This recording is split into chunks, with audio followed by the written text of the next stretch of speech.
Le partage des données de santé s'effectue dans un cadre strict, protégé par le législateur. La loi du 13 août 2004 pose le principe du DMP et que la loi HPST du 21 juillet 2009 l'inscrit dans le Code de la santé publique.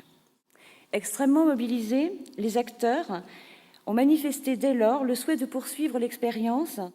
Forte de son expérience dans le domaine de la visite médicale, l'Union régionale initie et met à la disposition d'Alsace DMP, donc de l'ensemble des partenaires, un accompagnement spécifique dédié aux médecins.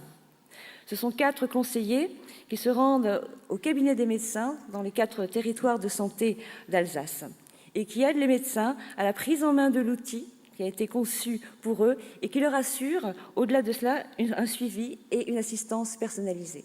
Nous sommes persuadés que sans cette assistance, sans cette rencontre individuelle, le projet n'aurait pas eu le succès qu'il a pu rencontrer.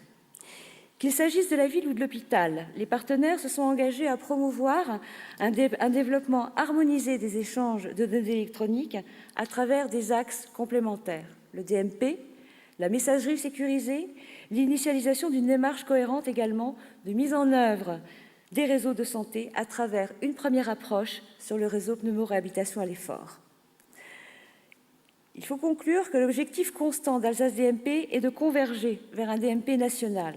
L'expérimentation a permis de se préparer techniquement et structurellement à cette phase de généralisation, sur la base, bien évidemment, des spécifications publiées par le GIP DMP à l'époque et la ZIP Santé maintenant. Le projet alsacien dispose de plusieurs points d'ancrage. La collaboration étroite entre les libéraux et les hospitaliers qui a su se construire, se nourrir et se formaliser dans une gouvernance commune au sein d'Alsace DMP. Cette collaboration se poursuit et s'étend au sein du GSSI Santé qui prend en charge la maîtrise d'ouvrage pour la seconde phase du projet. Un autre facteur de réussite, et on a suffisamment insisté dessus, réside également dans l'accompagnement personnalisé mis en place par l'URML auprès des médecins. Plus de 1200 médecins ont été rencontrés, ce qui soit globalement un tiers de la population, et à la quasi-unanimité, les médecins rencontrés ont déclaré la visite utile et profitable.